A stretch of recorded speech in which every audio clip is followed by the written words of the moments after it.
নমস্কার বন্ধুরা, তো আজ আমি করব আলুর ফ্রেঞ্চ ফ্রাইজ। ভিডিওটা ভালো লাগলে লাইক, কমেন্ট, শেয়ার এবং সাবস্ক্রাইব করে দেবেন। তার জন্য আমি এখানে নিয়েছি দুটো আলু। তো আলুগুলোকে আমি এবার ছাড়িয়ে নেব।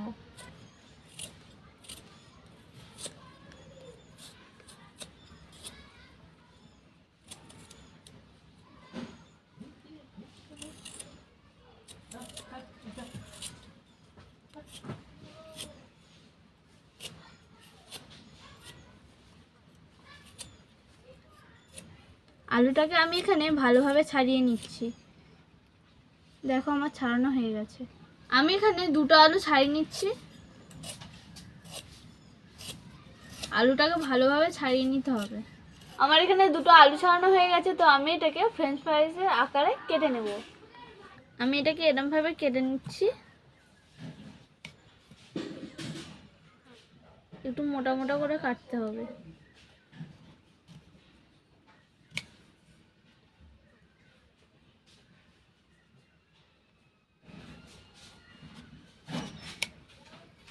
তো দেখতেই পাচ্ছ আমি আলুগুলোকে এইভাবে মোটা মোটা করে কেটে নিয়েছি। এবার আমি আলুগুলোকে কেটে নিচ্ছি। তো দেখতেই পাচ্ছ আমি এখানে মোটা মোটা করে প্রত্যেকটা কেটে নিচ্ছি।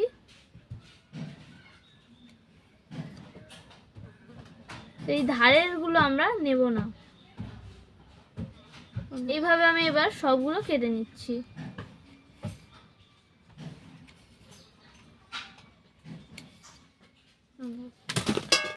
আলুগুলোকে এবার আমি 2-3 বার জল দিয়ে ধুয়ে নেব। ভালো করে এটাকে আমি রগড়ে রগড়ে ধুয়ে নিচ্ছি, যাতে এর মধ্যে বালি না থাকে। আমার এখানে ধোয়া হয়ে গেছে। আমি এখানে জলটা আলাদা করে নেব। আমি এটাকে আবার ধুয়ে নিচ্ছি ভালো করে। তো দেখতে পাচ্ছ আমার জলটা একদম পরিষ্কার আসছে, তার মানে আমার আলু ধোয়া হয়ে গেছে। আমি এই জলটা এবার ফেলে দিচ্ছি। এখানে আমি দিয়ে দিচ্ছি পরিমাণ মতো জল।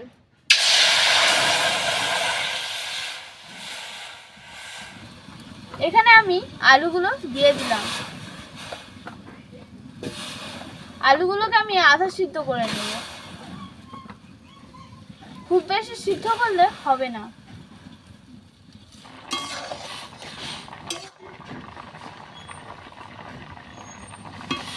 এখানে আমার সিদ্ধতে একটু বাকি আছে। তো এটা আমার এখানে আধা সিদ্ধ হয়ে গেছে। এবার আমি নামিয়ে নেব এটাকে।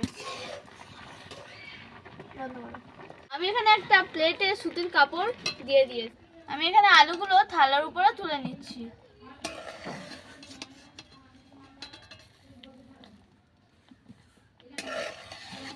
এবার এই ঠান্ডা জলে সিদ্ধ আলুগুলো দিয়ে দিলাম।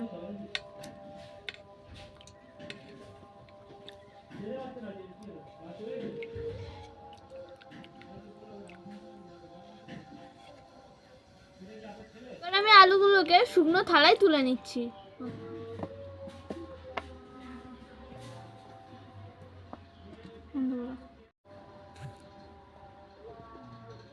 এরকম ছাড় ছাড় করে আমি দিয়ে দিচ্ছি, যাতে জলটা তাড়াতাড়ি সরে যায়। আমি এটাকে একটু মুছে নেব। কটা বাজে? 4:42।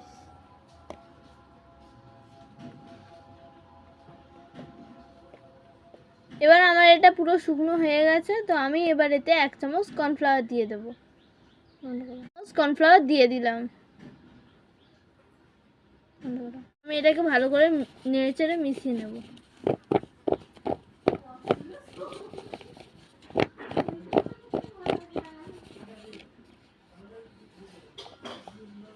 দেখতেই পাচ্ছ আমি এখানে ভালো করে মিশিয়ে নিচ্ছি।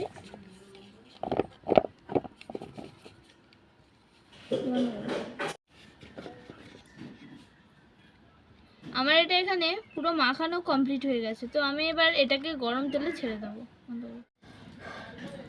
এবার আমি কড়াইতে দিয়ে দিচ্ছি তেল।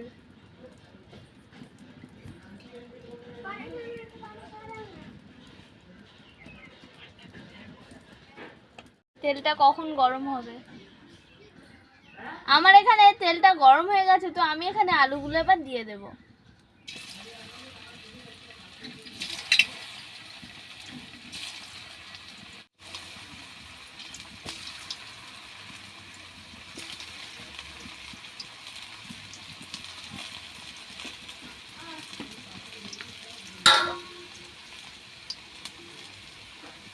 এটাকে একটু নেড়ে দেবো।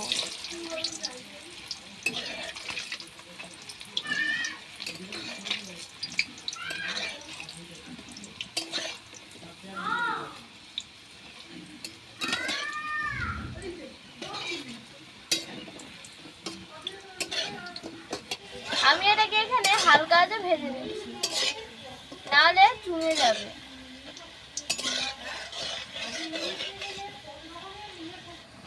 আমার এখানে ভাজা হয়ে গেছে, তো আমি এটা এবারে এখানে তুলে নেব।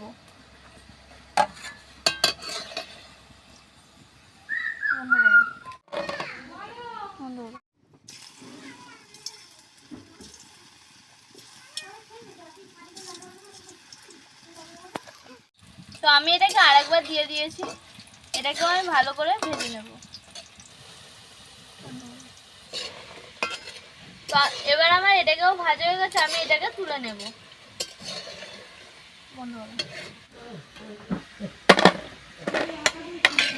আমি এতে দিয়ে দিচ্ছি সামান্য পরিমাণ বিট নুন,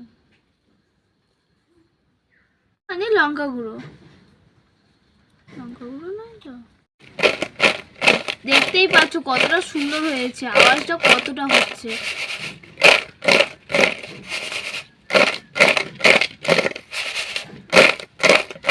তো তোমরা বুঝতেই পারছো কতটা সুন্দর আর মুচমুচে হয়েছে।